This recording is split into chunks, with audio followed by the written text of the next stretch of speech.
Suhel Dev, Bharatiya Janata party, Bharatiya Samaj party. धन्यवाद अध्यक्ष जी। मैं आपका तहे दिल से शुक्रगुजार हूं कि आपने मुझे माननीय राज्यपाल महोदया के अभिभाषण पर बोलने का मौका दिया। माननीय अधिष्ठाता महोदय, मैं जिस विधानसभा क्षेत्र मऊ से चुनकर आता हूं, ये एक बुनकर बहुल और किसान बहुल क्षेत्र है और यहाँ पे मैं अपने सभी साथी विधायकों को मैंने सुना जिन्होंने बताया कि हमारी सरकार ने ये कर दिया, वो कर दिया, बहुत सारी बातें, मगर उसमें मैं अपनी बातों को भी रखना चाहता हूं क्योंकि हमारा मऊ एक ऐसा क्षेत्र है जहां आज भी एक छोटा जनपद होने के कारण पूर्वांचल का एक हिस्सा है और पूर्वांचल में मऊ एक छोटा जनपद है जहां का सदर हॉस्पिटल, मऊ सदर हॉस्पिटल जो है वो मात्र 70 बेड का हॉस्पिटल है, जहां प्रतिदिन पिछले 6 महीने का अगर आंकड़ा उठाकर देखा जाए तो 200 से ज़्यादा पेशेंट वहां पर हमेशा रहते हैं।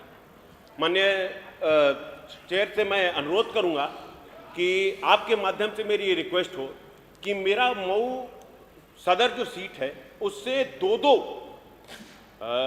राष्ट्रीय मार्ग गुजरते हैं। एक तो हमारा ये एक्सप्रेसवे गुजरता है, पूर्वांचल एक्सप्रेसवे, दूसरा गोरखपुर से बनारस वाला जो मार्ग है वो गुजरता है, मगर उसके बाद भी हमारी विधानसभा क्षेत्र में कोई भी ट्रॉमा सेंटर नहीं है, जिससे अगर कोई घटना घट जाती है तो पेशेंट को मिनिमम, जो कि हमारे क्षेत्र से 100 किलोमीटर की दूरी पर जो भी अच्छा बेहतर हॉस्पिटल है वहाँ या लखनऊ आना पड़ता है और रास्ते में उनकी मृत्यु हो जाती है, और जो कि एक अपूर्व घटना होती है जिसकी कोई भी पूर्ति नहीं की जा सकती। मैं आपके माध्यम से अनुरोध करूँगा कि अध्यक्ष जी, मेरी विधानसभा बुनकर बहुल क्षेत्र है और बुनकर लोग बड़ी बड़ी मशीनों से काम करते हैं।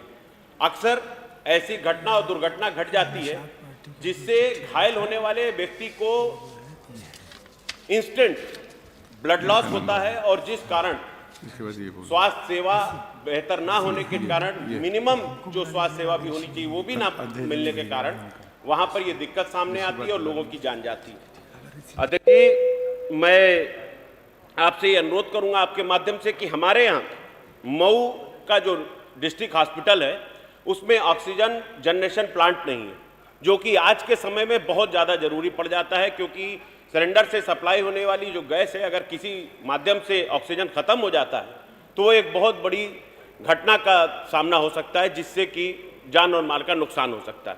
अध्यक्ष जी, मेरे यहाँ एक सबसे बड़ी परेशानी ये है कि जो सदर हॉस्पिटल है उसकी अच्छा ना होने की वजह से और वहाँ कोई भी स्पेशलिस्ट डॉक्टर ना होने की वजह से जो प्राइवेटाइजेशन हो रहा है, और वैसे भी इस सरकार में प्राइवेटाइजेशन को काफ़ी बढ़ावा दिया जाता है, तो हमारे मऊ में जो प्राइवेट हॉस्पिटल्स है उनकी एक मोनोपोली चल रही है, जो अपने मनमाने रेट पर लोगों को हॉस्पिटल में भर्ती करते हैं और उनसे मनमाना रेट वसूलते हैं और ठीक से इलाज तक नहीं मौजूद हो पाता। तो माननीय अध्यक्ष जी, मैं आपसे ये अनुरोध करूंगा कि मेरे इस प्रस्ताव को भी भरा जाए, रखा जाए उसमें, और हमारे यहाँ मऊ के जो हॉस्पिटल है उसमें इन सुविधाओं को भी ऐड किया जाए। अध्यक्ष जी, मैं एक बड़ी महत्वपूर्ण बीमारी है जो हमारे मऊ में लोगों को बहुत परेशान कर रही है, थैलीसीमिया नामक एक बीमारी है। इस बीमारी में हड्डी के अंदर जो बोन मैरो होता है उसमें खराबी आ जाने के कारण व्यक्ति बहुत ज़्यादा परेशान हो जाता है, दर्द से जूझता है। पीड़ित को हर 15 दिन में PRVC ब्लड की आवश्यकता पड़ती है। इस रोग के उपचार में और भी सुविधाओं की आवश्यकता पड़ती है। सुविधा ना होने के कारण मरीजों की मौत हो रही है तथा उनके परिजन आर्थिक रूप से टूटते जा रहे हैं। मान्यवर, आपसे अनुरोध करता हूं कि इस बीमारी की गंभीरता को देखते हुए डिस्ट्रिक्ट हॉस्पिटल मऊ में इस रोग के 2 स्पेशलिस्ट कंपोनेंट ब्लड बैंक जांच एवं दवाइयां उपलब्ध कराने की कृपा करें। मान्यवर, मेरे यहाँ सबसे बड़ी परेशानी नगर पालिका क्षेत्र, हमारे यहाँ से ही नगर विकास मंत्री भी आते हैं, मगर जो भी कारणवश हो मैं अपनी परेशानी आपके सामने अपने मऊ की रखता हूँ कि मेरे नगर पालिका क्षेत्र में 25% आबादी जो कि एक गंदे पानी के नाले के खुले होने की वजह से परेशान है। ये 500 मीटर लंबा नाला करीब 27 फीट चौड़ा है मानवर, और 27 फीट चौड़ा नाला जब भी बारिश का मौसम आता है, खुला हुआ नाला, उसमें पानी भर जाता है। पानी भरने के कारण तरह तरह की बीमारियां पैदा होती हैं। कभी छोटे बच्चे उसमें गिर जाते हैं, कभी उसमें कोई जानवर गिर जाता है और जान और माल का भारी नुकसान हो जाता है। तो माननीय चेयर से मैं अनुरोध करूंगा कि आप मेरी तरफ से मेरी इस चीज को पहुंचाएं और किसी भी तरह उस नाले को बनवाने की कृपा करें, क्योंकि आगे 2 महीने 3 महीने बाद बरसात का मौसम शुरू हो जाएगा और फिर से इन घटनाओं से हमारे नगरपालिका क्षेत्र को बहुत दिक्कत होगी।